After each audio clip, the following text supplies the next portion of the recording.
Welcome to the Startup Espresso.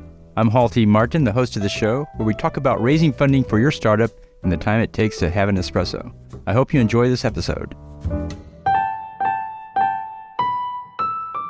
Hello, this is Hall T. Martin with the Startup Funding Espresso, your daily shot at startup funding and investing.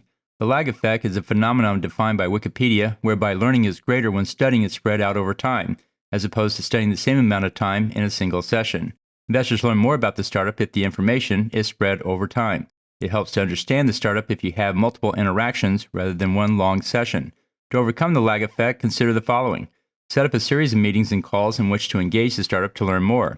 Spread out the meetings over a period of time so you can track their progress. In addition to the founder, talk to the other team members to gain multiple perspectives on the startup and their status. Track the startup's progression with sales, team, product development, and their fundraise.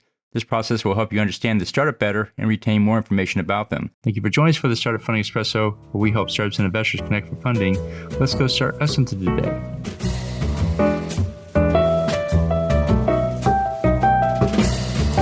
Hall T. Martin is the director of Investor Connect, which is a 501c3 nonprofit dedicated to the education of investors for early-stage funding.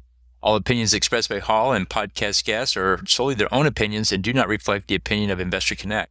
This podcast is for informational purposes only and should not be relied upon as a basis for investment decisions.